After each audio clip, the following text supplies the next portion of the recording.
다 같이 일어서셔서 찬송가 43장 찬송 드리겠습니다. 찬송가 43장입니다.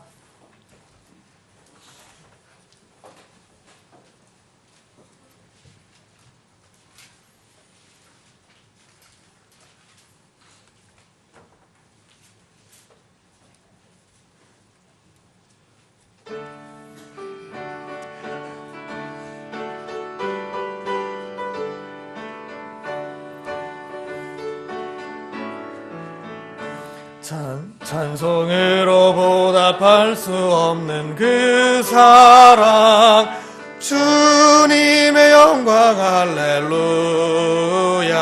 형제 자매 모두 함께 모여 찬송해. 주님의 영광 할렐루야.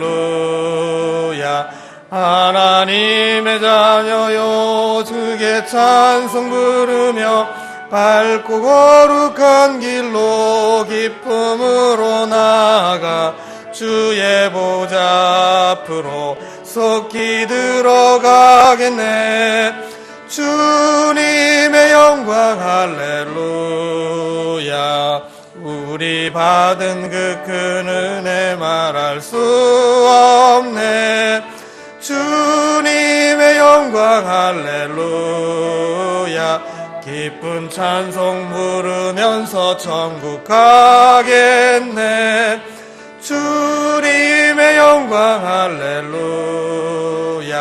하나님의 자녀요 크게 찬송 부르며 밝고 거룩한 길로 기쁨으로 나아가 주의 보좌 앞으로 속히 들어가겠네.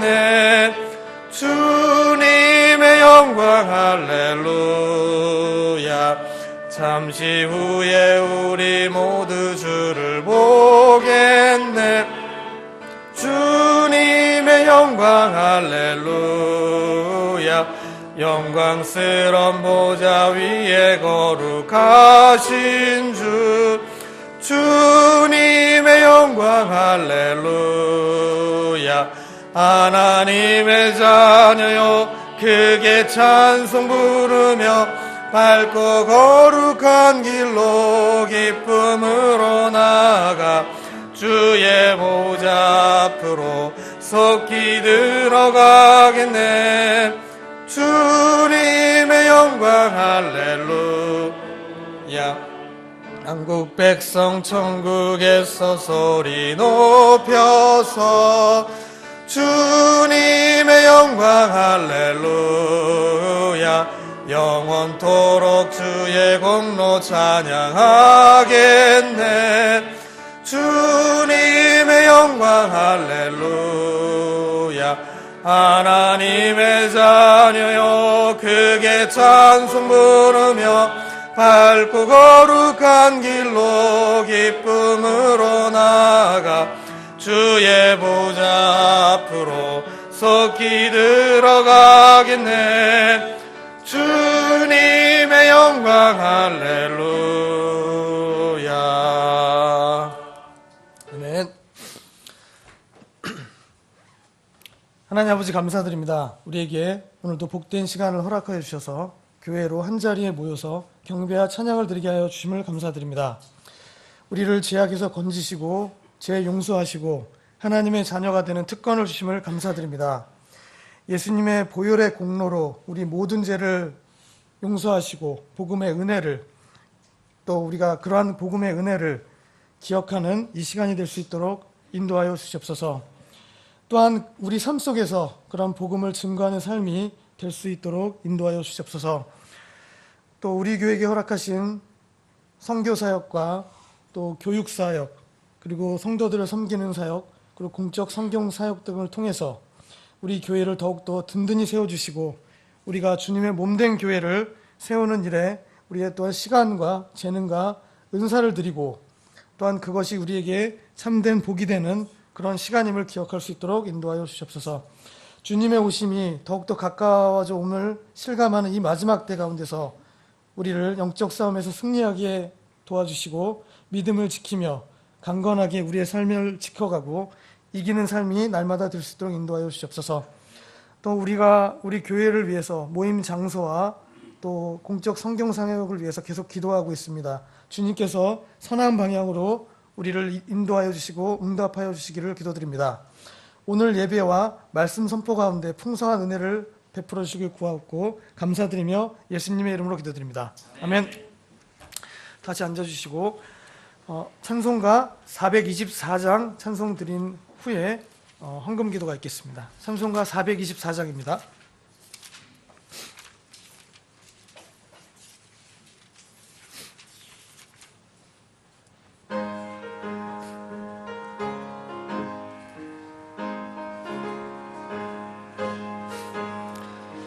나의 생명 되신 주님 앞에 나갑니다.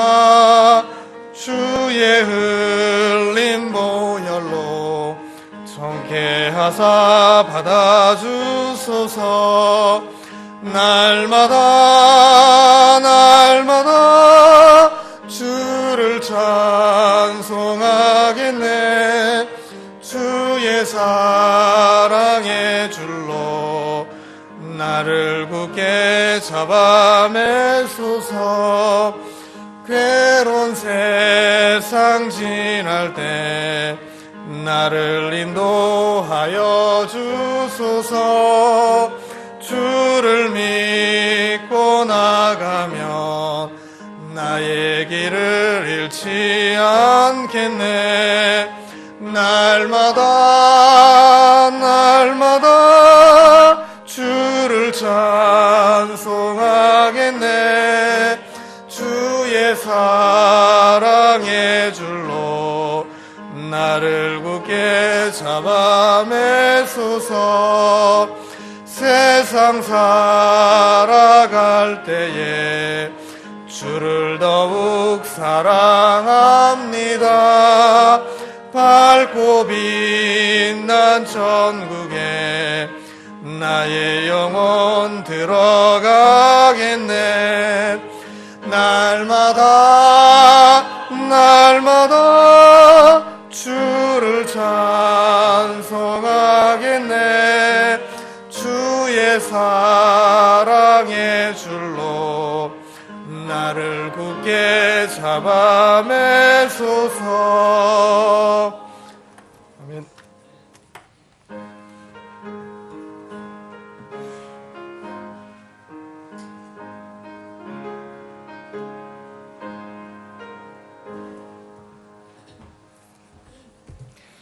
드린 헌물 위에 기도드리시겠습니다. 그러므로 내 사랑하는 형제들아, 너희는 굳게 서서 흔들리지 말고 항상 주의 일을 넘치게 하라. 너희의 수고가 주 안에서 헛되지 않은 줄을 너희가 아느니라. 아멘. 사랑과 자비가 풍성하신 하나님 아버지, 지난 한 주간도 주님의 몸된 지체들을 지켜 보호하여 주신 주님의 은혜에 감사를 드립니다. 오늘도 주신 은혜에 감사하여 이 귀한 헌물을 주님께 드리기를 원합니다. 주님의 말씀대로 주님께서 주시지 않는다면 우리는 아무것도 가질 수 없음을 고백합니다. 이 말씀을 늘 기억하며 하늘의 공급하심을 간절히 구합니다. 이 지역교회의 모든 영적 필요와 물질적 필요들을 공급해 주셔서 맡겨주신 일들과 또 마땅히 해야 될 일들을 능히 감당할 수 있도록 도와주시옵소서. 주님, 때가 심히 악한 세대를 살고 있습니다. 도처에서 잉태된 제약들이 장성하여 죽음의 열매들을 맺고 있는 것을 저희 눈으로 보고 있습니다. 주님께서 진노의 포도즙 틀에서 짓밟아 복수하시기 전에 이 지역교회를 통해 구원받는 혼들이 더욱더 많아지기를 소원합니다. 고촌 지역과 하나운동, 북한선교 사역에 이르기까지 두루 더 많은 열매를 맺을 수 있도록 기회의 문들을 열어주시고 또 우리 모든 지체들을 준비시켜 주시옵소서. 악이 창궐하고 영적 기근에 시달리고 있는 이 세대 가운데 너무나도 중요한 사명을 맡겨주셨습니다. 점점 더 어려워지는 생활의 문제와 영적 전투 가운데 승리할 수 있도록 모든 지체들 성령님의 충만함과 능력으로 덧입혀 주시옵소서. 또 모든 생업에 종사하는 지체들 육신의 강건함 주시고 세상과 타협하지 않는 지혜와 능력을 허락하여 주시옵소서. 모든 지체들 어느 순간에라도 내주교통하시고 감화 감동하시는 성령님께서 진리 가운데로 이끌어 주시옵소서.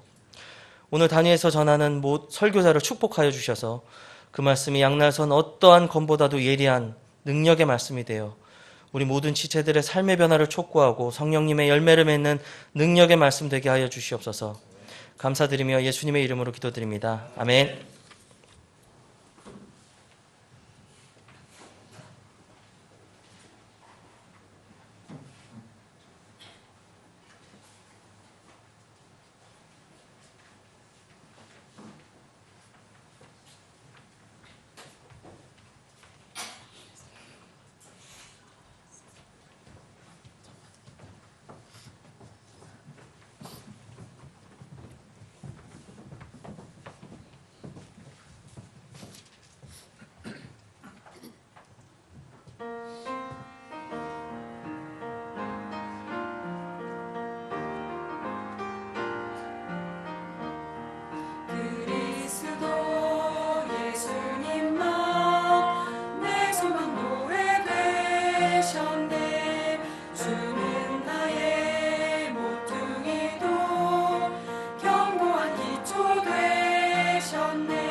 네, 교회 소식 주보드면 참고해 주시고요.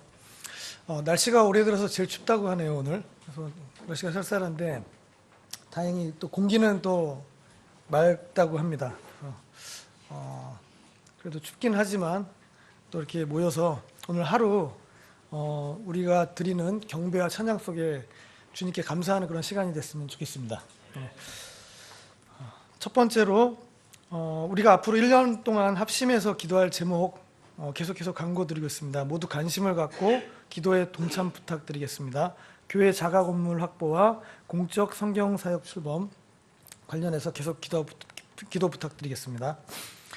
금년이 이제 한 달 반 정도 남았습니다. 12월에 예정된 행사를 인지하시고 미리 기도로 준비해 주시고 적극 동참하여 영적인 열매를 거두는 그런 달이 되기를 바랍니다.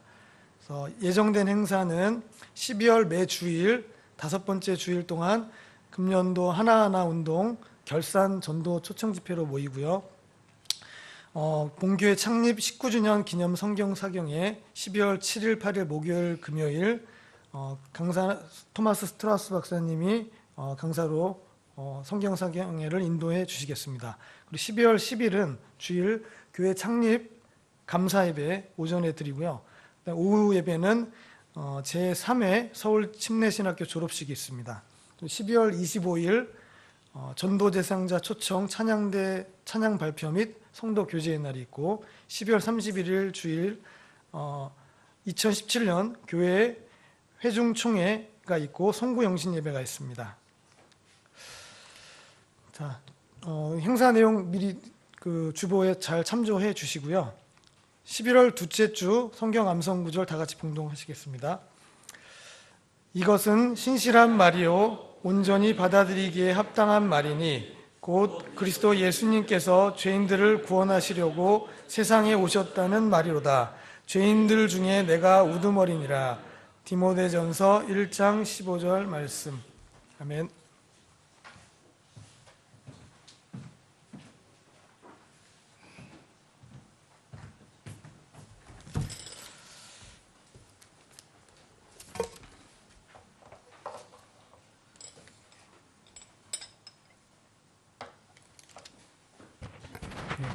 온도 잘 조정을 해주세요. 너무 덥지 않게.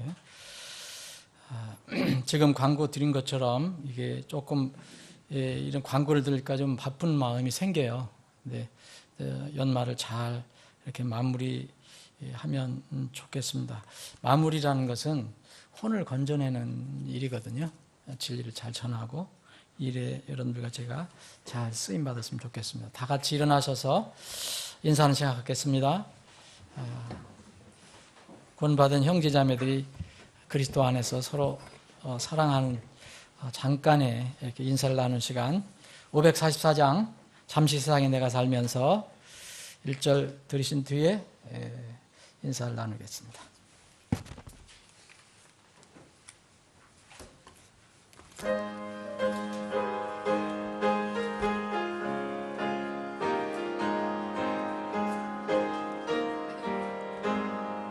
잠시 세상에 내가 살면서 항상 찬송 부르다가 날이 저물어라 하시면 영광 중에 나가리. 열린 천국문 내가 들어가 세상 힘을 내려놓고 빛난 멸류관 받아 쓰고서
한숨 가시고 죽음 없는 날 사모하며 기다리니 내가 그리던 주를 배울 때 나의 기쁨 넘치리라.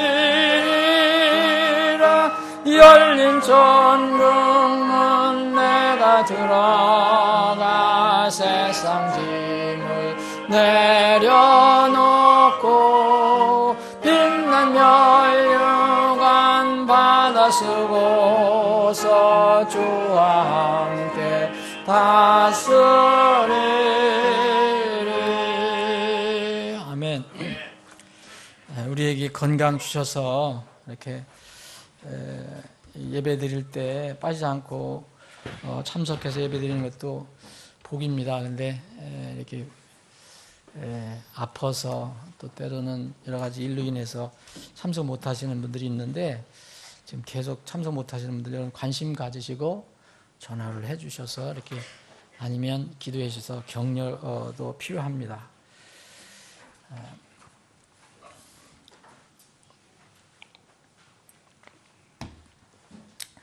오늘은 구약성경 잠언에 있는 말씀을 나누기를 원하는데 이 사람은 이렇게 원래 특별하게 이렇게 만들어진 존재라는 걸 여러분 잘 아실 겁니다. 어떻게 다르냐? 다른 짐승들하고 다른 곤충들하고 다른 생물들 움직이는 것들하고 어떻게 다르냐? 우리도 분명히 동물이라고 하는데 그는 성경이 계시하는 것은 하나님께서 사람을 만드실 때 하나님의 모양을 따라 형상으로 이미지로 만드셨다. 그래서 우리가 하나님 보지 못하잖아요. 근데 어쨌든 하나님의 이미지로 우리가 만들어진 존재입니다. 근데 이미지로 만들어졌다는 것은 하나님은 영이시기 때문에 우리가 영적인 무언가를 가지고 있다는 거예요. 동물은 그게 없어요. 곤충도 없어요. 뭐 어떤 식물도 물론 없어요. 그래서 우리는 특별한 존재라고 이야기합니다. 그래서 세상의 말로도 만물의 영장이라고 하죠. 아주 으뜸되는 존재다. 그래서 우리 사람은 이렇게 특별히 여러분들 보이는 것처럼 몸이 있고 보이지 않는 영과 혼으로 창조되어 있는 것을 알게 됩니다.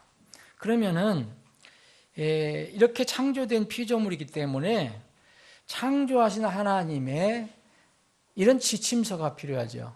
이 사람이 존재하고 살아갈 때 필요한 것이 지침서가 있어요.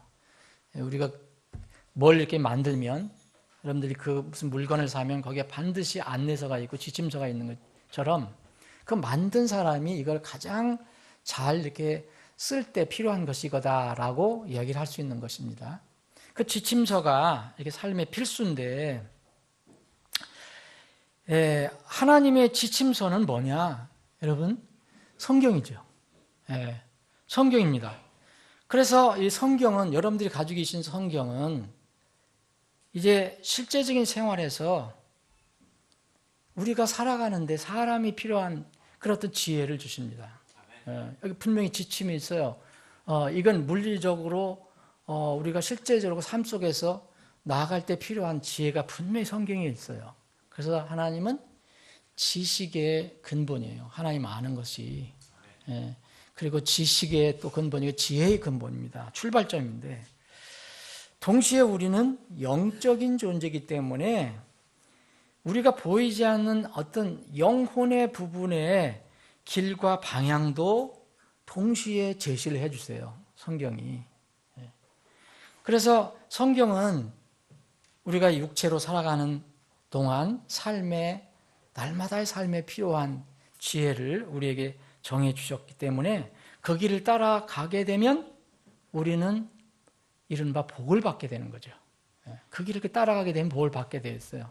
내가 복을 많이 받겠다 이런 차원이 아니더라도 그냥 이렇게 단순하게 그분의 길을 따라가면 자연스럽게 그 복이 우리에게 임합니다. 삶 속에서. 건강한다든지 뭐 굶지 않고 산다든지 아니면 여러 가지 뭐 사람들과의 관계도 원만해진다든지 이런 삶의 어떤 달마다의 삶 속에서 복이 우리에게 임합니다. 동시에 물리적인 것뿐만 아니라 그 영적인 면에서도 평안을 누리고 또 하나님께 준비하신 복을 누릴 수도 있습니다. 그 길을 성경은 알려줘요. 그래서 세상 사람들은 성경이 단순하게 뭐 무슨 성인이 어떤 성인을 소개한 걸로만 생각을 하지만 그것은 하나님께서 우리 사람을 위해서 피조물을 위해서 그 물리적인 보이는 부분과 보이지 않는 영적인 그런 면에 필요한 부분을 지혜를 주시기 위해서 우리에게 주신 책입니다. 그러므로 이제 성경에서 만약 어떤 사람이 육체의 문제만 찾으려고 하면 보이는 것만 뭔가 찾으려고 하면 이게 소위 얘기하면 이 시대에 이제 기복신앙이 되는 겁니다. 당장 이렇게 내가 이 땅에서 뭐 몸이 잘 되고 돈을 많이 벌고 건강하고 뭐 출세를 하고 하는 이런 기복신앙으로만 보는 거예요. 물론 여기 성경에 그런 부분도 들어와 있어요. 또 반대로 이제 어떤 현실을 완전히 무시하고 영적인 문제만 찾으려고 하는 사람들은 자칭이 이제 신비주의자가 될 수 있습니다. 그리고 환상주의에 빠질 수가 있어요. 성경은 다시 말씀드리면 우리의 삶, 현실적인 삶도 우리에게 지혜를 주시고 또 우리가 보이지 않는 영적인 삶에 더 많은 지혜를 우리에게 주세요. 그래서 여러분들이 성경을 읽으실 때 실제적으로 삶 속에서 적용하는 내용이 나오고요. 여러분 따르시면 분명히 득이 되고 유익이 되고 복이 됩니다. 그거 안 따르면 고통을 받아요. 그리고 또 보이지 않는 부분에 영적인 면에 가르치는 게 있는데 이런 것들 따르면 우리 영원한 문제가 해결받고 복을 받게 됩니다. 오늘 우리가 나누는 말씀은 여러분 잘 한번 읽어보실 때 짧은 시간이지만 이 두 가지 면이 들어가 있어요. 이 두 가지 면에. 그래서 오늘 이게 나눌 주제라면은 보증이에요. 제가 어느 가정 지체하고 이렇게 교제를 하면서 제가 소위 깨달은 바가 있어요. 평상시에 이게 성경이 이 보증에 대해서 금하고 있다는 것은 내가 알고 있었어요. 이게 여러 군데 있기 때문에 이게 실생활에 참 도움이 되는 말씀인 걸 알고 있는데 거기엔 항상 영적인 문제도 들어가 있다. 그래서 그 부분을 한번 나누기를 원합니다. 잠언 6장을 보겠습니다. 잠언, 구약성경 잠언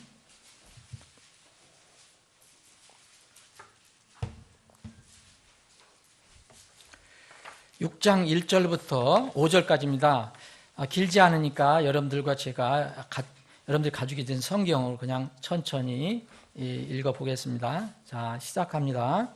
내 아들아, 내가 만일 내 친구를 위해 보증인이 되거나 나그네와 더불어 내 손을 마주쳐서 서약하였으면 내 입의 말로 인하여 내가 올무에 걸렸으며 내 입의 말들로 인하여 내가 붙잡히게 되었느니라.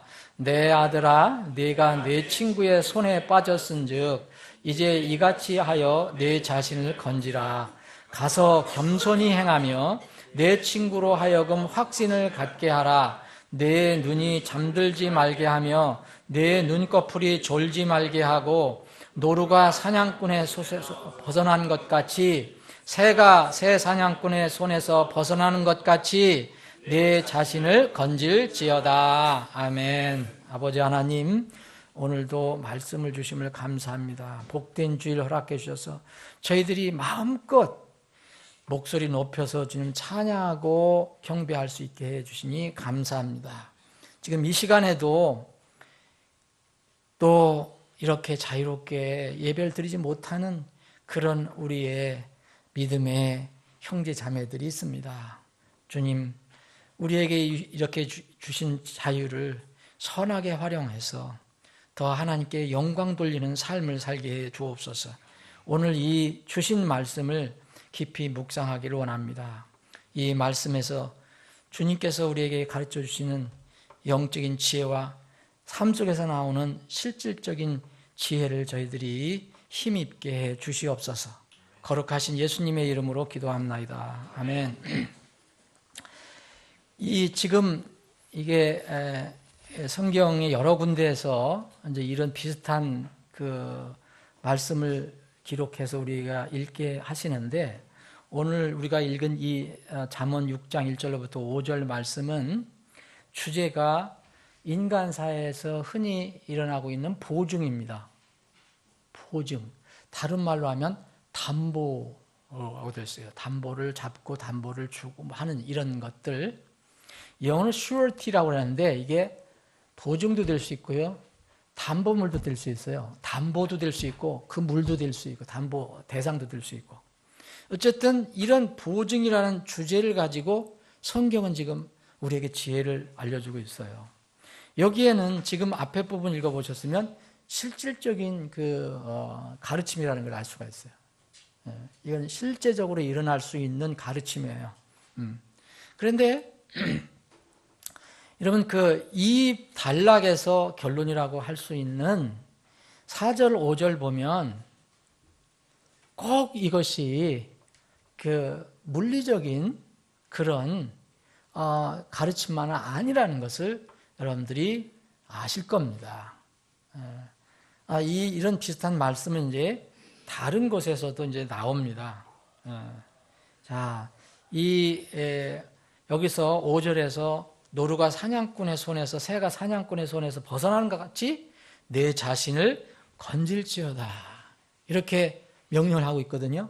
근데 1절에는 이 지혜롭지 못하고 주의 깊지 못한 이 아들에게 이렇게 충고 내지는 권면을 하는 거예요.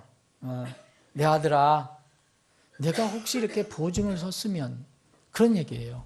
보증을 섰으면, 내 자신이 담보물로 내가 제시를 했으면, 여기서 나그네와 더불어 내 손을 마주쳐서 서약하였다면, 서약했다는 것은 담보가 된다는 얘기입니다. 보증이 된다. 이렇게 했으면 큰 문제가 생긴 거다. 너는 내 입에 말로 한 거, 네가 약속한 거로 인해 갖고서 이제 너는 올무에 걸려버린 거다 라고 얘기합니다. 올무에. 그러니까 이런 상황이 됐으면 아예 처음서부터 이렇게 하지 않는 것이 좋은 건데, 이런 상태가 됐으면 내가 이런 상태에 빠진 거니까, 네가 보증을 쓴 내 친구를 위해서 보증이 됐다 그랬으니까 그 친구의 손에 완전히 빠진 거다. 그 친구가 내 운명을 좌우한다 이거예요. 여기서는 이제 어떤 그 빚을 얘기하는 건데, 여러분 그때나 지금이나 영혼 문제 빼고는 돈이 사실 좌지우지하잖아요, 이 삶을. 그래서 그때는 이스라엘의 그 시대 때는 빚을 못 갚으면 뭘로 끌려갔습니까? 노예로 끌려갔어요. 몸이 팔려갔고, 자기가 그 빚을 못 갚으면 사람이 노예로 끌려갔습니다. 담보물이 돼갖고. 그러니까 상당히 이거 만약 그렇게 했으면 너는 큰 이 함정에 빠진 거다, 올무에 빠진 거다. 그래서 3절부터 5절까지는 그렇게 안 했으면 좋았는데, 그렇게 됐으면 여기서 정신을 차리고 그 문제를 해결하도록 노력하라, 그런 것이 지금 말씀의 주제예요. 근데 이 안에 이제 영적인 문제도 전 분명히 있다고 생각을 합니다. 이게 노루가 사냥꾼의 손에서 벗어나는 것 같이 이제 잡혔잖아요. 사냥꾼이 쳐놓은 그 올감에 걸렸어요. 그리고 새가 또 새 사냥꾼의 손에서 벗어나는 것 같이 잡혔는데 어떻게 해서 벗어났어요. 여러분 그런 거 있잖아요. 다 잡았다 놓쳤다 그런 게 있잖아요. 다 잡았다가 놓쳤다. 그런 것 같이 너 자신을 이제 거기서 건져내라 라고 얘기합니다. 이렇게 실제로는 새 사냥꾼하고 노루 사냥꾼이지만 성경에는 영혼의 사냥꾼이 있다고 얘기를 해요. 영혼의 사냥꾼. 이 영혼의 사냥꾼은 마귀를 얘기하는데, 사단을 얘기하는데, 마귀가 하는 일은 사람들 혼을 멸망시키는 거예요. 파멸시키는 거예요. 몸도 파멸시키지만, 여러분, 몸을 파멸시켜도 영혼이 살아있는 사람은 몸 밖에 손을 못 대는 거예요. 그런데 그 영혼이 구원받지 못하도록 계속 영혼에게 그 영혼을 어려움을 줘갖고서 이렇게 사냥을 하는, 그래서 꼼짝 못하게 하는 그런 것이 이제 마귀인데, 이 창세기에 보면 이런 인물 모형이 나와요. 여러분, 모형. 그것이 바로 니므롯이라는 그 인물입니다. 여러분, 창세기 10장을 한번 보실까요? 창세기 10장. 이 창세기 10장에는 이제 홍수 후에 이런 그 함과 야벳의 아들들이 쭉 태어나는 게 나와요. 그러니까 함의 아들 중에 6절 보면, 함의 아들들은 구스와 미스라임과 붓과 가나안이요, 구스의 아들들은 시바와 하윌라와 삽다와 라마와 삽드가요, 라마의 아들들은 세바와 드단이며, 8절 구스가 니므롯을 낳았더니 그가 땅에서 강력한 자가 되기 시작하였더라. 이게 긍정적인 것 같지만 이게 부정적인 겁니다, 여러분. 그가 주 앞에서, 이 주 앞에서는 주를 대적하라는 하는 거예요. 강한 사냥꾼이었으므로 사람들이 이르기를 아무개는 주 앞에서 강한 사냥꾼이 니므롯 같다 하였더라.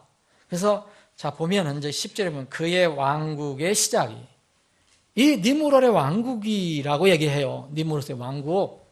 근데 신할 땅에 있는 바벨과 에렉과 악갈과 갈레이며, 이 니므롯이라는 사람이, 함의 아들 니므롯이라는 사람이 왕국을 세우는데 그 이름이 바벨이에요. 바벨이라는 도시를 만들어요. 바벨이라는. 근데 바벨이라는 이름 자체가 무슨냐? 부정적이에요. 혼란이에요. 혼동이에요. 섞이는 걸 얘기하는 거예요. 그래서 쭉 보시면 11장에 가면 이제 큰 문제가 생기는 것을 볼 수가 있습니다. 이제. 예. 그래서 이제 언어가 완전히 새로운 여러 가지 언어로, 그때까지만 해도 10장까지는 언어가 하나였어요. 예. 그렇으면 우리가 이 고생을 안 하는데, 영어 배울 필요도 없고, 예? 초등학교 때 영어 배우는 그냥 애쓰잖아요. 제2외국어, 제3외국어 배우고. 저도 어떤 데는 고생해요. 통하지를 않아갖고서. 어떤 외국의 형제들 하면 통하지가 않아요. 지난번에 중국에서 온 형제도 통하지가 않잖아요. 그러면 어떻게 할래도 애를서 한 단어밖에 나는 모르는데, 한두 단어밖에 모르는데 그거 가지고는 마음을 통할 수가 없잖아요. 근데 그 전까지는 다 통했거든요. 11장에부터는 이제 언어가 수천 개, 요새는 수만 개 언어로 이렇게 하나님께서 그렇게 바꿔버리시는 거예요. 그게 바로 이제 바벨탑 사건인 거 여러분 아시죠? 언어가 하나니까 하나님 대적하는 거예요. 니므롯을 중심으로 해서. 우리도 하나님처럼 되어자. 하나님께 이뤄보자. 이뤄질 수도 없는 거지만 그 탑을 쌓는 겁니다. 그래서 여기 4절에 보면 우리가 우리를 위하여 이름을 내고 이로써 온 지면에 널리 흩어지면 면하자. 이거 하나님 말씀 반역하는 거예요. 하나님은 너희들 흩어져라. 흩어져서 번성하라 그랬는데 싫습니다. 그래서 하나님께서 내려오셔서 이제 이 사람들이 다 하나가 되는 건 말이 통하니까 하나가 돼. 그래서 말을 흩어져 버리세요. 그게 바로 바벨입니다. 그래서 여기에 9절에 보면 그러므로 그 도시의 이름을 바벨이라 하였으니 이는 주께서 거기서 온 땅의 언어를 혼잡하게 하셨기 때문이라. 주께서 거기서 그들을 온 지면에 널리 흩으시라. 강제로 흩으신 거예요. 말이 틀리니까 같이 있을 수가 없는 거예요. 그러니까 말이 같은 사람들끼리만 끼리끼리 모여서 이제 가게 된 거예요. 이쪽으로 가고 저쪽으로 가고. 하나님께서 그렇게 역사하신 겁니다. 근데 여기에 나온 게 바벨이잖아요. 그게 니므롯이에요. 니므롯은 하나님을 대항하는 그 모형이에요. 그래서 이 니므롯이 바로 바벨의 창시자거든요. 이 영혼의 사냥꾼을 흔히 니므롯이라고 하는데, 니므롯은 사람의 영혼을 이렇게 잡는 사람입니다. 그래서 이 마귀 사탄을 상징한 니므롯. 그래서 시편 기자는요, 이거에서 벗어나야 된다라고 이야기를 합니다. 시편 91편 91편 성경 몇 군데 찾아보겠습니다. 자, 시편 91편 1절 지극히 높으신 이의 은밀한 곳에 거하는 자는 전능자의 그늘 밑에 거하리로다. 내가 주에 대해 말하기를 그분은 나의 피난처시요 나의 요새시요 나의 하나님이시니 내가 그분을 신뢰하리로다. 그분께서 너를 새 사냥꾼의 올무에서와 해로운 역병에서 확실히 건지시리로다. 여러분, 새 사냥꾼의 올무에서 건지실 수 있는 분은 누굽니까? 오직 주님뿐이거든요. 이 니무롯 마귀를 이제 물리칠 수 있는 분은 주님이에요. 그래서 이 시편 기자는 이렇게 얘기합니다. 너를 새 사냥꾼의 올무에서 확실히 건지실 것이다. 여기 새 사냥꾼은 니무롯이 상징하는 마귀일 겁니다. 그런데 이것만 해도 이거는 뭐 육체적인 거, 우리가 그렇게 어떤 사람이 노예가 됐을 때, 고통 속에 있을 때 건짐을 받을 수 있는 거라고도 생각할 수 있어요. 자, 그럼 다윗은 어떻게 얘기를 했는가? 다윗이 지은 시인데 시편 124편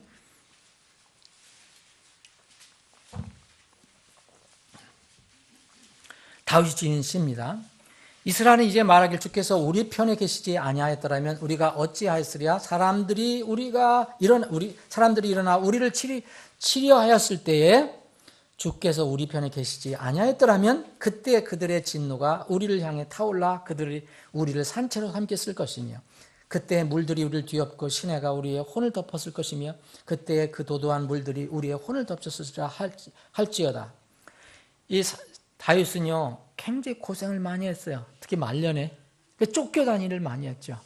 그래서 이런 적들이 나를 사로잡았을 것이다 라고 하나님이 도와주지 않았으면 나는 이렇게 노예가 됐을 것이다 라고 이야기를 하는 겁니다. 그러면서 6절 보면 우리를 먹이로 그들의 이에 내주지 아니하신 주를 찬송하리로다. 우리의 혼이, 자, 이 시편 기자 이 다윗은 얘기입니다. 우리의 혼이, 우리의 몸뿐만 아니라 우리 혼이 새 사냥꾼의 올무에서 벗어난 새같이 피하였나니 올무가 끊어짐으로 우리가 피하였도다. 우리의 도움은 하늘과 땅을 만드신 주의 이름 안에 있도다. 이렇게 시편 기자 다윗이 고백을 합니다. 우리의 혼이 새 사냥꾼의 올무에서 벗어난 것 같이. 그래서 이 성경은 이런 올무에서 벗어나라 이렇게 얘기합니다. 물리적인 것도 그렇고 영적인 것도 그렇다는 거예요. 우선 성경은요 보증에 대해서, 물리적인 보증에 대해서 다 처음부터 끝까지 부정적입니다. 괜찮을 것도 같은데 하는데 부정적이에요. 그리고 보증을 금지하고 있어요. 그리고 보증 서는 사람을 어리석은 자라고 얘기합니다. 위험한 자라고 얘기해요. 자, 몇 가지 보겠습니다. 이건 잠언 여러분들 살펴보시면 됩니다. 다른 성경 잠언에 많이 나와 있어요. 잠언 11장 15절에 보면 낯선 자를 위해 보증인이 되는 자는 그 일로 인하여 뭐 하나 되어 있습니까? 괴로워할 것이며. 괴로워할 것이며. 보증을 서기 싫어하는 자는 안전하니라. 보증서를 서기 싫어하는 사람은 안전하다고 얘기했습니다. 옛날에 얼마 전까지만 해도요, 제가 젊어서 이제 취직을 하고 이럴 때는 무조건 보증을 쓰는데, 이렇게 이웃집이나 무슨 아는 사람 보증을 써야 돼요. 또 아는 친척, 정말 그거 안 서줄 수도 없고 서줄 수도 없고. 근데 서주다가 내가 무슨 빚을 지거나 하면 다 그분이 저기를 해야 되잖아요. 그런 사례가 참 많았지. 그래서 옛날에 참 그렇게 보증 쓰는 게 굉장히 어려웠던 게 있었어요. 그런데 성경은 계속 이거 서지 말라고 얘기하는데, 이제 17장 18절에 보면, 여러분 이 보증 쓰는 자가 이제 여기 이거 잘못 쓰면 괴로워진다. 그래서 서기 싫어하는 자는 안전하다 그랬는데 17장 18절에 보면 사실은 어리석은 자라고 얘기하는 겁니다. 명철이 없는 자는 다른 말로 뭐예요? 바보라는 거예요. 어리석은 자라는 거예요. 명철이 없는 자는 손을 맞추어 서약하며, 이게 보증 쓴다는 얘기예요. 옛날에 그런 식으로 했어요. 자기 친구의 앞에서 보증인이 되느니라. 강조한 거예요. 예? 이게 명철이 없는 자예요. 정말 명철이 없는 자예요. 그리고 여러분 잠언 22장을 한번 보세요. 잠언 22장 26절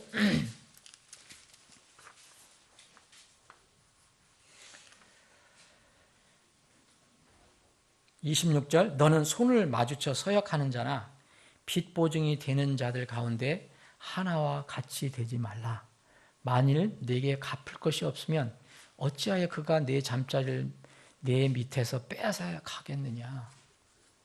이게 굉장히 어려움에 처한다는 거예요. 예?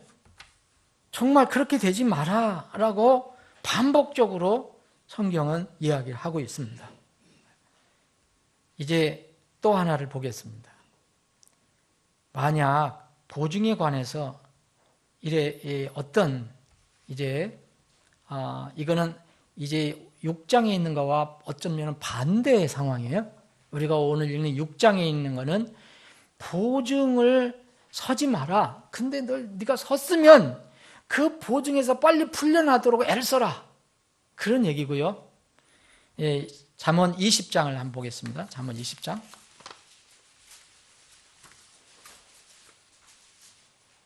잠언 20장 16절 낯선 자를 위해 보증을 선 자의 옷을 취하고 낯선 여자를 위해 보증을 선 자에게서 담보물을 취하라. 이건 나에게 얘기하는 거예요.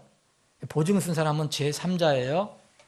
속여서 낯선 자를 위해 보증 선 자의 옷을 취하고 낯선 여자를 위해 보증 선 자에게서 담보를 취하라. 그리고 27장 17절에 똑같은 말씀이 있어요. 27장 10절마다 똑같은 말씀을 반복을 했습니다.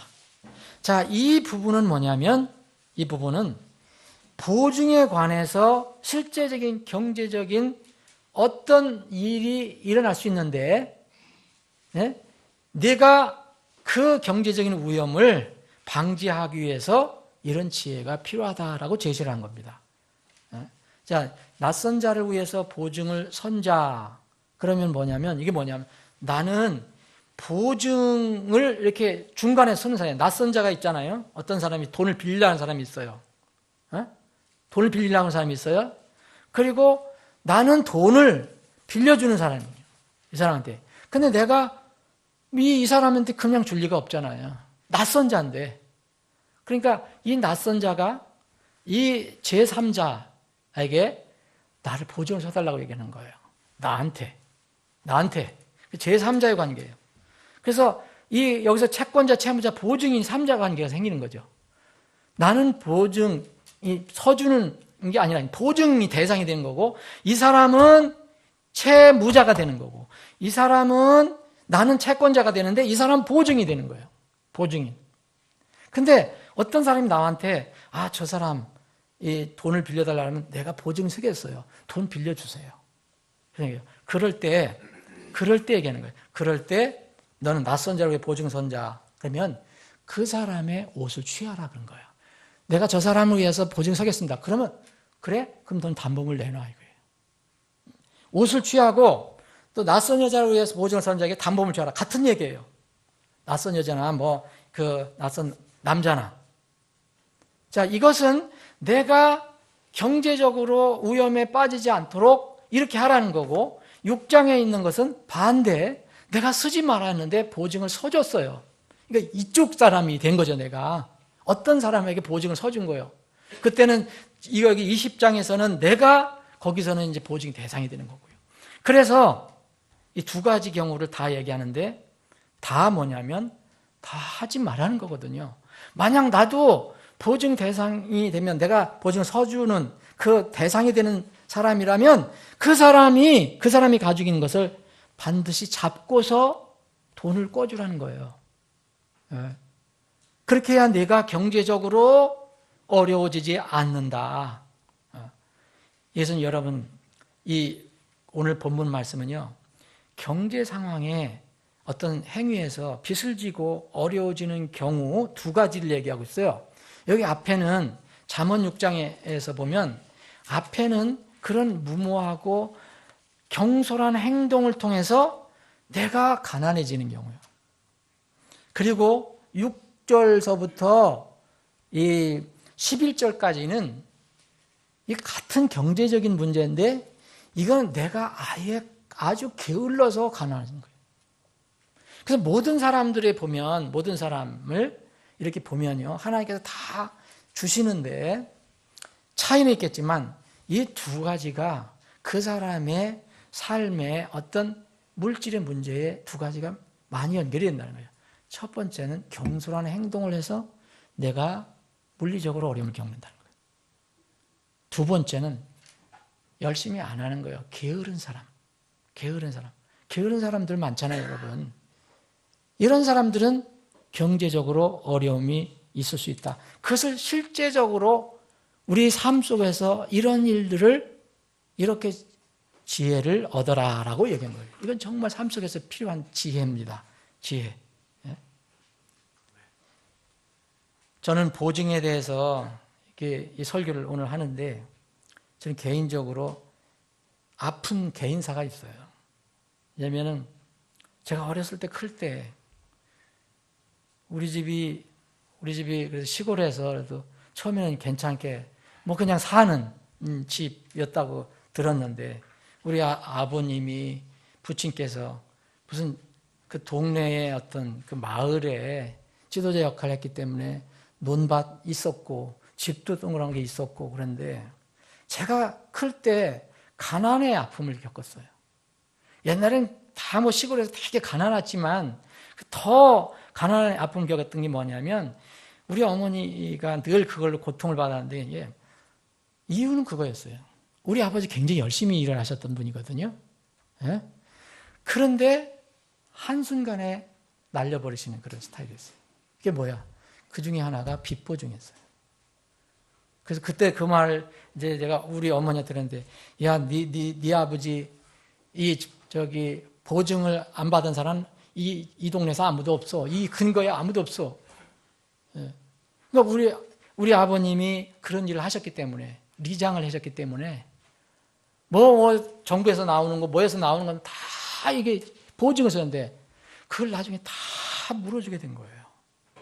그리고 또 개인적으로 와서 보증을 서달라면 또 마음이 그러시니까 다 서주고 그래서 전부 제가 기억하기에는 제가 클 때 이 논 2마지기 정도만 남고 다 날라갔어요. 다른 사람 논 밭 이런 거 얻어서 했는데 아픈 기억이 있어요. 그래서 지금 오늘 제가 이 말씀을 준비하면서 야, 우리 부친께서 이 성경 가르침을 조금이라도 아셨다면 본인도 고통한다고 나도 덜 고통당했을 건데 그런 생각이 들더라고요. 이게 실질적인 그런 지혜입니다. 실질적인 지혜. 여러분 보증 안 써주는 거 그게 큰 문제가 아니에요. 여러분 다른 방법으로 써주세요. 다른 방법으로 도와주라고요. 성경은 보증을 금하고 있어요. 그래서 요새 그게 어려우니까 보증회사가 생긴 거예요. 대신 보증회사에다가 돈을 우리가 많이 또 내줘야 되잖아요. 보증료로다가. 하나님께서는요 왜 우리에게 맹세하지 말라고 하셨을까요? 여러분 맹세하지 말라 그랬잖아요. 여러분 우리가 할 수 있는 것이 아닙니다. 우리 범위 밖이에요. 그게 사실 왜 보증 서지 말라 그랬어요? 이건 물론 실제적인 생활에서 유익을 얻는 그런 지혜지만 여기는요 물리적인 것을 넘어서 영적인 진리가 담겨 있기 때문에 그렇습니다. 영적인 진리가 담겨 있어요. 말씀드린 대로 우리는 몸으로만 구성되어 있는 존재가 아니에요. 몸과 영혼으로 구성되어 있어요. 특별한 존재예요. 창조주께서 우리의 몸만 돌보십니까? 날마다 일용할 양식 주시고 따뜻한 햇볕 주시고 비도 내려주시고 사계절 주시고 몸만 돌보십니까? 아닙니다. 하나님은 우리 영혼을 더 소중히 여기세요. 영혼이 먼저 있어야 돼요. 영혼의 보증 문제가 있는 겁니다. 여긴 돈의 보증에만 걸린 게 아니에요. 영혼의 보증 문제가 걸려 있어요. 피조물 사람은요, 다른 사람의 영혼을 절대 보장해 줄 수 없어요. 보증해 줄 수가 없어요. 여러분 여기 창세기에 보면 그 야곱의 12 아들 중에서 이제 요셉은 저기로 내려가 노예로 가 있고 애굽으로 내가 있고 근데 잃어버렸다고 생각했잖아요. 그 야곱은. 그래서 얼굴 어떻게 이제 거기까지 이제 곡식을 구하러 가서 그 형제들이 가서 이제 그 야곱의 꾀에 자기 동생을 보고 싶어서 너희 동생 데려와라. 네 동생 데려와라. 베냐민을 보고 싶어서. 그러면 내가 너희들 놔줄 것이다. 그런데 이 유다가 베냐민을 데리고 가려고 그러니까 그 아버지가 보내줍니까? 그래서 유다가 얘기합니다. 형이 베냐민 좀 보내주세요. 그래야지 우리가 곡식을 얻습니다. 그래야 안 죽습니다. 그런데 이 아버지가 보내질 않아요. 그랬더니 이 형이 내가 그럼 베냐민 보증인이 되겠다 그랬어요. 내 몸을 보증으로 삼으라고 그랬어요. 근데 사실 몸도 보증 못 쓰는 거예요, 여러분, 나중에. 그런데 베냐민의 영혼은 어떻게 보증 쓸 겁니까? 베냐민 내려가면 그 몸만 가는 겁니까? 영혼도 가는 건데요. 그래서 영혼의 보증은 사람이 쓸 수도 없고 해서도 안 돼요. 불가능한 거예요. 만약 한다면은 속이는 거죠. 속이는 겁니다. 나도 속이고 비보증인도 속이는 거예요. 어떤 사람이든지 사람의 영혼을 보증할 수 있는 분은 오직 주님뿐이에요. 오직 하나님뿐이에요. 다른 사람을 보증 서는 사람은 그렇게 설 능력이 전혀 없는데도 보증을 서서 그 사람의 영혼도 망하게 하는 거고 자기도 그 보증인이 돼서 물질적으로 영적으로 정신적으로 큰 고통을 받습니다. 이스라엘 백성들이 이 어려울 때 하나님과의 관계에서 정말 불순종하고 어려운 때 하나님께서 심판, 재앙을 예비해 놓으시고 자꾸 회개를 요청하시는데 거기에 거짓된 자들이 나타나요. 나타나서 아니다. 앞으로 잘 될 거다. 앞으로 평화가 올 것이고 평안이 올 것이다.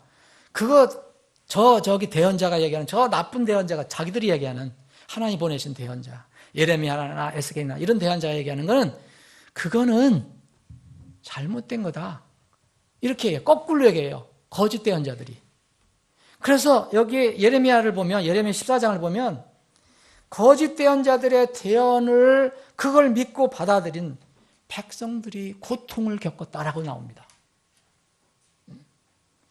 여러분 남의 그 몸도 보증 못 쓰고 그 영혼도 보증 못 써요. 이 대언자들은 그 사람들 자기들 입으로 보증해. 너희들 안전해.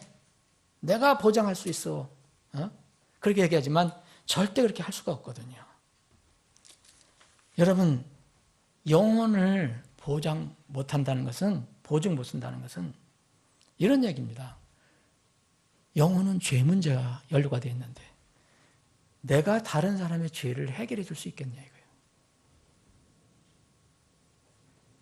어떻게 내가 다른 사람의 죄 문제를 해결해 줄 수 있고 또 보증인이 될 수 있느냐. 그 영혼에 내 보증인이 된다는 것은 내가 이 문제를 해결해 준다는 얘기거든요. 16세기 지금부터 약 500년 지금 요새 지난 10월 31일 날이 종교개혁 500주년이라서 여러 가지 행사를 했어요. 마틴 루터가 1517년 종교개혁을 시작했을 때 로마 가톨릭 교황을 대항해서 95가지 잘못된 것 이것을 이 반박문을 써서 비텐베르크 이 교회에다가 이게 광고를 한 거 붙인 것이 이제 도화선이 돼갖고 이른바 1517년 종교개혁이 시작된 거예요. 그런데 이 마틴 루터가 제일 이건 문제다라고 생각했던 게 뭐냐면 로마 카톨릭이 그때 면죄부를 팔았어요. 면죄부는 뭔지 아시죠? 돈을 많이 가져오는 사람에게는 네 죄는 용서됐다. 교황이 죄를 용서했다는 증을 만들어주는 거예요. 별증이 다 있죠, 여러분. 예, 요새 자격증처럼. 이걸 가지고 있으면 죄를 다 용서받은 거예요. 근데 그게 소위 불티나듯 나갔어요. 그래서 큰 성당을 지었어요. 이게 다 성당 지으려고 그러니까 돈이 부족해서 이렇게 이런 죄를 지었는데, 이 로마 가톨릭의 면죄부는 뭡니까? 감히 사제들이, 교황이 하나님의 자리를 찬탈한 무서운 죄였어요. 왜냐하면 그 사람의 영혼을 책임지겠다는 거예요. 이 돈을 내면 죄를 다 용서해 주겠다. 누가 용서해 주는 거예요? 교황이 용서해 주는 거예요. 하나님하고는 아무 상관이 없는 거예요. 이런 잔재가 아직도 남아있습니다. 가톨릭에는. 그게 고해성사제도예요. 그건 이 사제한테 가서 얘기하는 거잖아요. 내가 이런 죄를 졌어요. 그걸 용서하노라. 끝나요. 하나님은 용서하지 않는데. 예? 하나님이 예수님 피 없으면 용서가 안 되는데.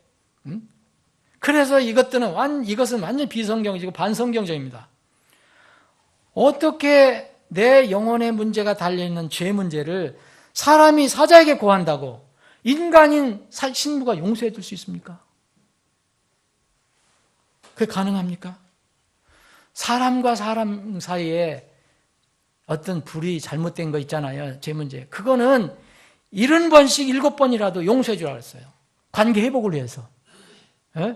그런데 하나님께서 기억하시는 그 죄는 사람이 사람을 용서했다고 끝나는 게 아니에요. 하나님이 용서를 해주셔야 돼요. 사람과 사람을 왜 서로 화해하고 용서를 해줘야 하냐면 인간관계, 서로 사랑의 관계 회복해야 되는데, 그렇다고 해서 그 죄가 하나님 편에서 없어지는 건 아닙니다. 하나님 편에서 없어지려면 예수 그리스도의 피가 필요한 거예요. 피 흘림이 없으면 죄사함이 없는 거예요. 어찌 사람이 하늘에 기록된 죄를 죄갈 수 있느냐 이거예요. 그건 불가능한 겁니다. 그래서 오직 그렇게 하실 수 있는 분은 바로 예수 그리스도뿐이에요. 하나님께서 보내신 분. 보라, 세상 죄를 제거하시는 하나님의 어린 양이로다. 그분뿐이에요.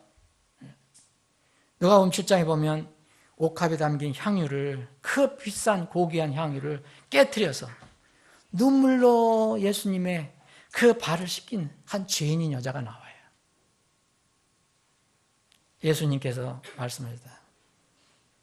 저가 참으로 용서를 받았도다. 죄 용서를 받았도다. 이미 벌써 그 깨기 전에 그 여자는 죄 용서를 받았던 거예요. 너무 감사해서, 그 사랑이 너무 감사해서 그렇게 한 겁니다. 마태복음 6장 12절에 보면 이런 말씀이 있어요. 이른바 주님께서 가르쳐주신, 이게 주기도문이 아닙니다. 주님께서 가르쳐주신 제자들의 기도인데, 우리가 우리에게 빚진 자들을 용서하는 것 같이 우리의 빚을 용서해 주옵소서.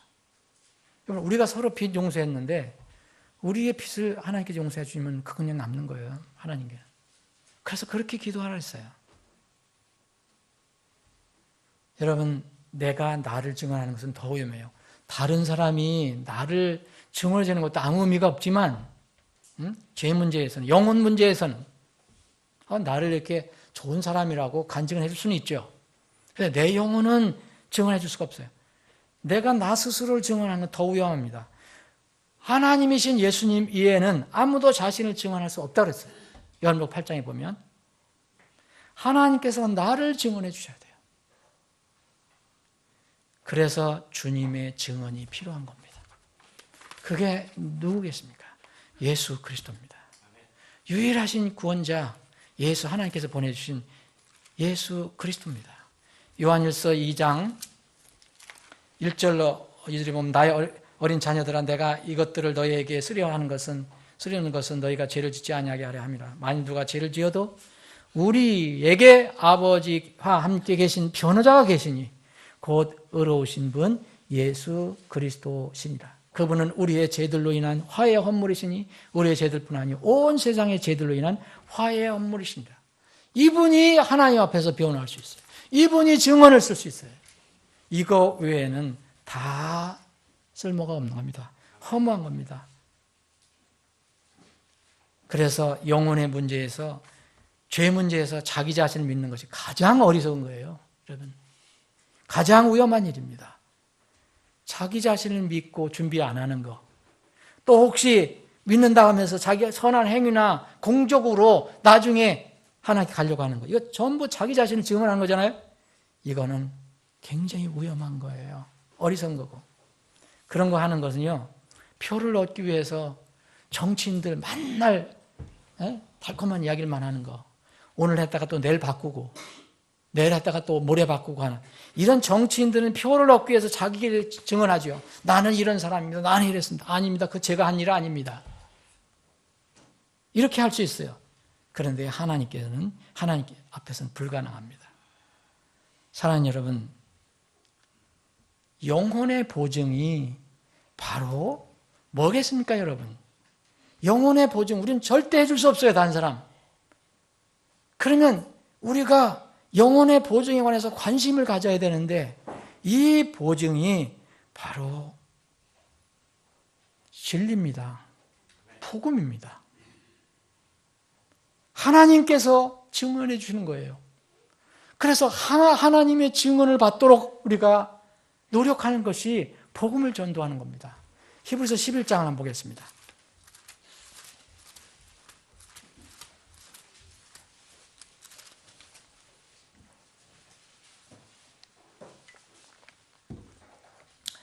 이제 믿음 바라는 것들이 실체요, 보이지 않는 것들 증거니 그것들로 장로들이 좋은 평판을 얻으니라. 믿음을 통해 우리는 세상들이 하나님의 말씀으로 지어진 줄을 깨닫나니 그런즉 보이는 것들은 나타나 보이는 것들로 만들어지지 아니하느니라. 자, 4절입니다. 믿음으로 아벨은 가인보다 더욱 뛰어난 희생물을 하나님께 드리고, 개역성경으로 이게 이제 제사라고 되어 있는데 희생물로 해야지 여러분들 이해가 잘 될 수 있어요. 희생물 하나님께 드리고 그것으로 말미암아 의로운 자라는 증거를 얻었으니 그랬어요. 증언을 받았다는 거예요. 자기가 증언, 내가 옳다 이렇게 얘기한 게 아니라, 아벨은 옳다, 아벨은 의로운 자, 이런 증거를 받았다는 거예요. 누구로부터 받았느냐? 하나님께서 그의 예물들에 대하여 증언하시느니라. 제가 믿기로는 그 예물들을, 여기 복수로 나오거든요. 아벨은요, 양 한 마리를 드렸어요. 양 한 마리. 분명히. 이제 오후에도 이거 좀 더 살펴볼 건데. 양 한 마리 드렸는데, 양 한 마리인데 왜 예물 드리라 했을까? 거기에 보면은요, 창세기 보면 분명히 이 아벨은요, 피와 기름을 드렸다고 나옵니다. 이게 예물이에요. 그건 나중에 또 설명드리겠습니다. 그가 죽었으나 믿음으로 지금도 말하고 있느니라. 근데 여기 여러분들 더 집어넣으셔야 돼요. 그가 그것으로 인해요. 이게 빠졌어요. 그것으로 인해. 그것이 뭡니까, 여러분? 그것이 뭐예요? 뛰어난 희생물이에요. 뭘로 드렸냐? 희생물을 드렸다는 거예요. 희생물을 하나님께 드려서 그것으로 인해서, 그 희생물로 인해서 그가 죽었어요. 누구로 인해서? 그 희생물 때문에 죽었잖아요. 누구에 죽었어요? 자기 형한테 죽었어요. 그런데 여전히 믿음으로는 지금도 계속 말하고 있다는 거예요. 믿음은 영원한 겁니다. 이 아벨은 죽었지만 무슨 증언을 가지고 있어요? 하나님의 증언을 가지고 있어요. 증거를 가지고 있어요. 이게 가장 안전한 겁니다. 같은 예물을, 뭔가 가인은 같은 예물을 드렸다고 생각했지만 하나님께서 인정하지 않는 예물을 드렸어요. 하나님께서 우리 운명에 대해서 증언을 해 주셔야 됩니다. 만약 이것을 못하면 예수 그리스도께서 오셨을 때 이제 그 보증을 받지 못한 사람은 거절받는 겁니다. 마태복음 7장에 보면 여기 막 예수님 안다고 다 찾아왔잖아요. 근데 예수님이 난 너희들을 모른다. 불법을 행한 자들아, 내게서 떠나라 그랬잖아요. 보증이 안 됐어요. 보증을 받지 못한 사람들의 이 최후는 이렇게 처참한 겁니다. 그런데 주님께서는 우리의 상속 언약의 보증이 되어 주셨어요. 상속 언약의 보증. 자, 같은 히브리서 7장 보세요. 히브리서 7장 22절. 자, 이 긴 거 다 말씀 안 드리겠습니다.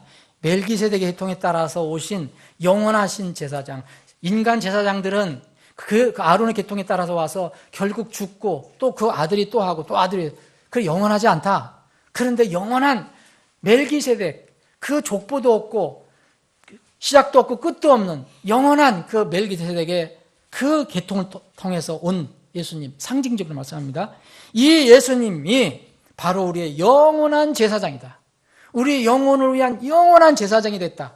그러시면서 22절 보면 그런 것으로 말미암아 예수님께서는 더 나은 상속 언약에 뭐가 됐다 했습니까? 보증이 되셨느니라.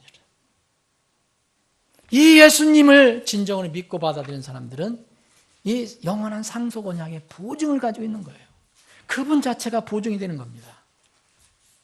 시편 119편, 그 앞에 잠언 앞에 한번 더 보시기 바랍니다. 시편 119편.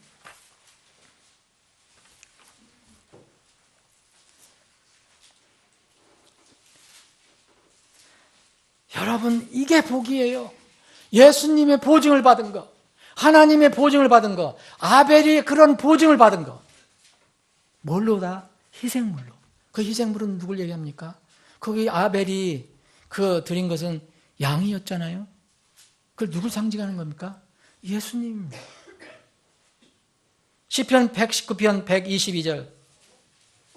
주의 종을 위하여 보증이 되사 복을 얻게 하시고 교만한 자들이 나를 학대하지 못하게 하소서.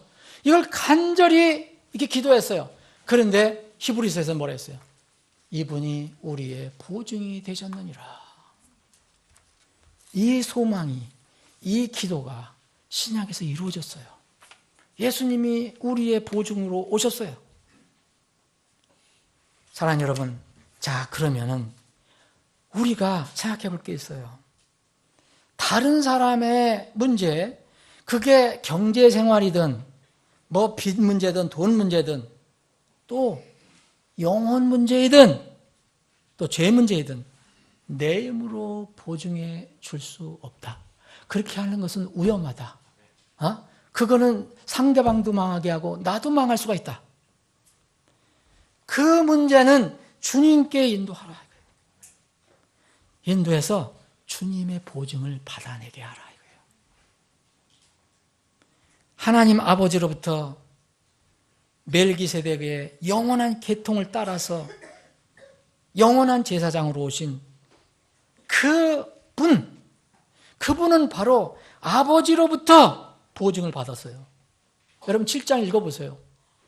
히브리서 7장. 이분은 아버지로부터 보증을 받았고요.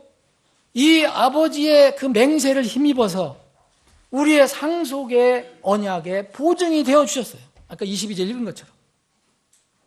그래서 그 뒤로 히브리서 7장 22절, 23절 이후로 보면요. 그래서 그 영원한 보증인이 되신 그 주님께로 나가면 누구나 구원의 보증을 받는 거예요. 그래서 누구나 그분께 나가라. 그러면 구원의 보증을 받는다. 사랑하는 여러분, 복음 전도라는 게 도대체 뭡니까? 선교라는 게 뭐예요? 이거 복음을 전해주는 거잖아요. 하나님 말씀, 구원받을 수 있는 하나님 말씀 전해주는 거잖아요. 그런데요, 이것은 에베소 2장 2절에 있는 것처럼 이 복음을 모르는 사람들은 다 어떻게 됐습니까? 사냥꾼의 올무에 갇혀있는 새예요. 노루예요. 그래서 악한 영의 노예가 된 영혼들에게 해방을 시켜주는 거예요. 에베소 2장 2절에 그랬잖아요. 우리가 전에는 어땠느냐? 공중권세를 잡은 자의 종이었다. 이것을 알려주는 것, 이렇게 해주는 것이 복음을 전하는 거고 선교를 하는 겁니다. 영원한 이 문제를 이것으로 해결하는 겁니다. 안전하고 확실한 보증, 영혼을 위해서 확실한 보증. 그것은 담보물이 되어주신, 하나님께 담보물이 되어주신, 스스로 담보물로 나가신, 그래서 우리를 위해 죽으신 그 예수님을 소개해 주는 것이 전도예요, 여러분. 그것이 선교예요. 어디 가나 똑같아요. 어딜 가든, 북한을 가든, 중국 연변을 가든, 만주를 가든 똑같아요. 담보물이 되어주신 예수 그리스도를 소개하고 알려주는 것입니다. 다른 말로 하면 이제 우리 보증인은 우리도 할 수 없지만 그래도 보증인이 무슨 힘이 있겠습니까? 이런 보증을 찾아주는 게 아니라, 여러분 다른 사람이 내가 당신 보증해줘. 무슨 소용이 있습니까? 영원한 완전한 보증인을 찾아서 그에게 알려주는 겁니다. 말씀을 정리하겠습니다. 여러분 오늘 본문 말씀은 분명하게 물리적인 우리의 지혜를 줘요. 보증 쓰는 것이 얼마나 위험한 것인가. 보증 서주지 말고 줄 거 있으면 그냥 도와주시는 게 좋을 것 같아요. 보증 쓰면 그 사람도 힘들고 나도 힘들고 또 그 사람 잘못된 길로 인도할 수가 있어요. 제3자가 다 힘들어요. 연루된 사람들이. 이것은 실생활에 분명히 경제적인 교훈이지만 동시에 영적인 진리 가르침이 있다는 거예요. 사람의 영혼은 이 세상 모든 만물 중에서 가장 귀해요. 가장 소중해요. 아무리 이 세상에서 보잘것없고 업신여김을 혹시 받는 사람이 있더라도 하나님 편에서 볼 때는 하나님의 형상이기 때문에 너무 소중해요. 사람이 만일 온 세상을 얻고도 자기 혼을 잃으면 그것이 그에게 무슨 유익이 되겠느냐 그랬잖아요. 세상 다 얻어도 무슨, 세상 돈 다 가지고 있어도 그 영혼 나중에 지옥에 멸망되면 무슨 소용이 있느냐 이거예요. 사람이 무엇을 돈을 주고 권세를 주고 무슨 건강을 주어서 자기 혼을 대신하겠느냐? 그 귀중한 혼을 위해서 무엇을 하라는 겁니까 이거 지금? 어떤 사람이 이렇게 올무에 걸려 있으면 너는 거기에서 벗어나도록 애를 써라. 그 영혼의 보증이 되신 주님을 찾으라는 거예요. 이것이 전도 선교입니다. 주님께서 여러분을 주님의 영혼의 보증서를 사람들에게 소개해주고 전달해주는 일꾼으로 쓰시기를 원하는 것이요. 그것이 바로 전도 선교입니다. 우리가 다른 사람에게 교회 오라는 것이 뭘 얘기하는 겁니까? 단순히 교회 마당말만 발발하는 겁니까? 그 사람에게 영원한 보증인이 있다는 것. 사람이 할 수 없는 영원한 보증인을 찾아라. 너의 담보물이 있다. 이것을 알려주는 것입니다. 부디 이런 귀한 일에 여러분들과 우리 교회가 잘 쓰임받기를 바랍니다. 기도하시겠습니다.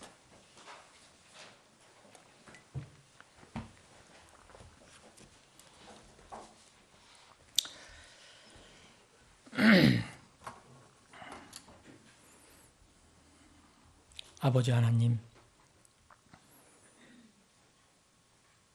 오늘 우리의 실생활에서도 관련될 수 있고 또 우리의 영적인 문제에도 관련될 수 있는 하나님의 말씀을 저희들이 살펴보았습니다.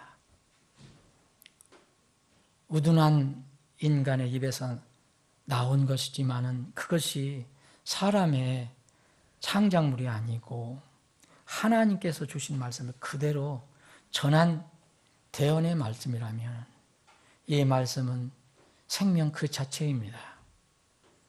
이 말씀이 우리 사랑하는 지체들 가슴 속에 깊이 새겨질 수 있도록 뿌리를 내릴 수 있도록 역사해 주시기를 간절히 원합니다. 우리는 주님께서 세상 그 어떤 사람도 할 수 없는, 그 어떤 것도 할 수 없는 우리의 영혼의 보증인이 되어 주셨습니다. 참으로 이 은혜를 저희들에게 베풀어 주신 것에 대해서 감사를 드립니다. 그러나 많은 사람들이 이 영혼의 보증을 받지 못하고 지금도 살아가고 있습니다. 마지막 때 주님께서 오실 때 불법을 행한 자들아 너는 나에게서 떠나가라란 이 참으로 처참하고 슬픈 선언을 받을 사람들이 저희들 주위에 많이 있습니다. 주님, 저희들을 이 보증서, 하나님의 영혼의 보증서를 알려주고 전달해주는 일꾼으로, 심부름꾼으로 저희들을 사용해 주옵소서. 우리 교회를 그렇게 일꾼으로 사용해 주시옵소서. 그래서 우리가 한 해 가는데 이 영혼의 영적인 열매를 거둘 수 있도록 역사해 주시옵소서. 거룩하신 예수님의 이름으로 기도합니다. 아멘.